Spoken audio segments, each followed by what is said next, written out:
What if I told you that one American fighter changed the course of World War II? A plane that flew faster, farther, and deadlier than anything the enemy had ever seen. This is the untold power of the P-51 Mustang. In the annals of warfare, few machines have left as indelible a mark as the P-51 Mustang. This is the story of a single aircraft that altered the course of World War II, a sleek, lethal marvel of engineering that gave the Allies command of the skies and struck terror into the heart of the Luftwaffe. The P-51 Mustang was not just a plane, it was a legend with wings, a symbol of ingenuity, courage, and dominance that rewrote the rules of aerial combat. The year was 1940, and the world was engulfed in chaos. Britain stood alone against the relentless onslaught of Nazi Germany. Night after night, the Luftwaffe's bombers reduced cities to rubble during the Blitz, while the Royal Air Force fought desperately to hold the line.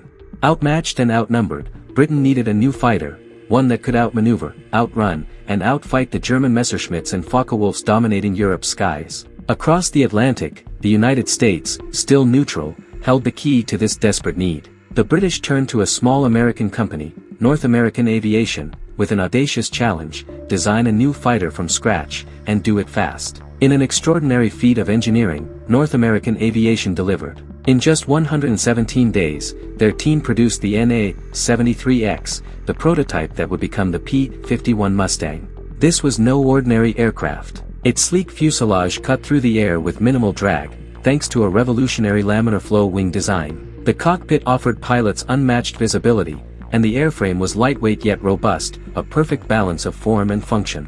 But the early Mustang had a fatal flaw. Powered by the Allison V1710 engine, it excelled at low altitudes, slicing through the air with speed and agility. Yet, at the high altitudes where much of the air war was fought, the Allison engine faltered, leaving the Mustang unable to compete with the Luftwaffe's best. The turning point came in 1942, when engineers made a bold decision that would transform the Mustang into a legend. They replaced the Allison engine with the Rolls-Royce Merlin, the same V12 powerplant that drove Britain's iconic Spitfire. This was no mere upgrade, it was a metamorphosis. The Merlin engine, with its supercharged might, turned the P-51 into a high-altitude predator. The new P-51B, and later the P-51D, could reach speeds exceeding 440 miles per hour, over 700 kilometers per hour. Its range stretched beyond 1,600 miles, allowing it to fly from England to Berlin and back without refueling. At high altitudes, its performance was unmatched, giving pilots the edge in dogfights above the clouds. Armed with 6.50 caliber Browning machine guns, the Mustang packed enough firepower to shred enemy aircraft in seconds. This was no longer just a fighter, it was a weapon of domination. Before the Mustang's arrival, Allied bombers faced a grim reality. B-17 Flying Fortresses and B-24 Liberators flew deep into German territory, targeting factories, airfields, and infrastructure critical to the Nazi war machine. Without long-range escorts, these bombers were vulnerable. The Luftwaffe pounced, shooting down Allied aircraft in staggering numbers. In 1942, some missions saw losses as high as 10% or more, with entire squadrons decimated. The P-51 changed everything. Its extended range allowed it to escort bombers all the way to Berlin, engaging enemy fighters and clearing the skies. By 1943, the Mustang was not just protecting, it was hunting. Luftwaffe pilots, once confident in their superiority, now faced a foe they could neither outrun nor outfight. They dubbed the P-51 the Cadillac of the skies, a begrudging nod to its elegance and power, but behind the nickname was fear. The Mustang was death on wings. One of the defining moments for the P-51 came in February 1944, during a campaign known as Big Week. The Allies launched a massive bombing offensive to cripple Germany's aircraft production, sending hundreds of bombers deep into enemy territory. The Mustangs led the charge, escorting the bombers and engaging the Luftwaffe in sprawling aerial battles. In just 1 week, P-51s destroyed over 500 enemy aircraft, dealing a blow from which the Luftwaffe never recovered. German pilots, already stretched thin, were killed or captured in droves, and their replacements lacked the experience to match the Mustang's pilots. The campaign marked a turning point in the air war, as the Allies seized air superiority and paved the way for the D-Day invasion later that year. The P-51's impact was measurable. Bomber losses, once catastrophic, dropped significantly, sometimes to under 5% per mission. The Mustang's kill-to-loss ratio in some units reached an astounding 11-to-1, a testament to its dominance.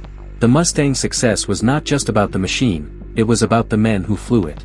Pilots like Chuck Yeager and George Preddy became legends in the cockpit. Yeager, who later broke the sound barrier, piloted a P-51 named Glamorous Glennis and achieved Ace in a Day status by shooting down 5 enemy planes in a single mission. His skill and daring made him a symbol of American air power. George Preddy, one of the top Mustang aces, racked up 26.83 confirmed kills, including an astonishing 6 in one mission. His P-51, painted with bold blue and yellow markings, was a terror to the Luftwaffe. Tragically, Preddy was killed in action in 1944, struck by friendly fire during a chaotic battle.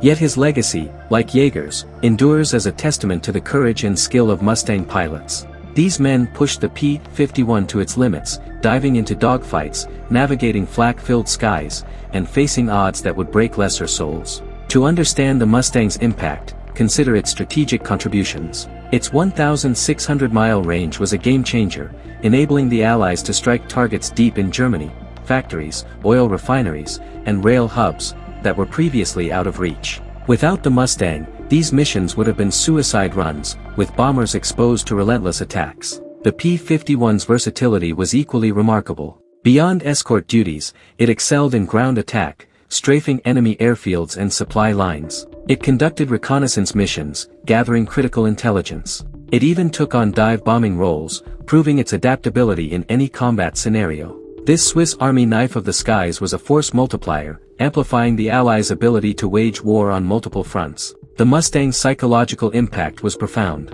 For the Luftwaffe, the P-51 was a nightmare that eroded morale. German pilots, once masters of the air, now faced a relentless adversary that could pursue them across vast distances and outmaneuver them in dogfights. By 1945, the Luftwaffe was a shadow of its former self, its pilot ranks depleted and its aircraft grounded for lack of fuel and parts. The P-51's relentless pressure was a key factor in this collapse. Statistically, the Mustang's record is staggering. By war's end, it had destroyed nearly 5,000 enemy aircraft in the air and on the ground, more than any other Allied fighter. This was not just a plane, it was a catalyst for victory. The P-51's story did not end with World War II. In the Korean War, Mustangs took to the skies again, this time in ground attack roles, proving their enduring value even as jet aircraft began to dominate. Their versatility and ruggedness made them ideal for strafing enemy positions and supporting ground troops. Decades later, the Mustang's roar can still be heard at airshows around the world, where restored P-51s captivate audiences with their timeless beauty. The aircraft's influence extends to modern aviation. Its laminar flow wing and aerodynamic principles inspired designs like the F-86 Sabre and even contemporary fighters like the F-16. The P-51 remains a symbol of what is possible when necessity meets innovation, a machine born under pressure that changed the course of history. Consider the alternative, a world without the P-51 Mustang. Without its long-range escorts, Allied bombers would have faced even heavier losses, potentially delaying critical campaigns like D-Day or the liberation of Europe. The Luftwaffe might have maintained air superiority, prolonging the war and costing countless lives. The Mustang's ability to protect bombers and destroy enemy fighters was not just a tactical advantage, it was a strategic necessity that accelerated the Allies' victory. Its legacy is not just in the battles it won but in the precedent it set for future aircraft design, emphasizing range, versatility, and performance. The P-51 Mustang was more than a fighter plane. It was a masterpiece of engineering, a warrior of the skies, and a turning point in World War II. From its rapid creation in 1940 to its dominance over the Luftwaffe, the Mustang proved that ingenuity and courage could alter the course of history. Its pilots, from Chuck System Yeager to George Preddy, brought its power to life, their bravery etched into every mission. The Mustang's roar still echoes at airshows, a reminder of its glory days, and its design continues to inspire aviation today. This is the story of a machine that didn't just fly, it soared into legend, rewriting the rules of air combat and securing a place in history as one of the greatest fighters ever built. This episode of Skypulse Aviation is a tribute to the P-51 Mustang and the men who flew it. Their courage, paired with a machine of unparalleled brilliance, turned the tide of a world war. Stay tuned for more stories of aviation's greatest heroes and machines, and let the Mustang's legacy inspire you to reach for the skies.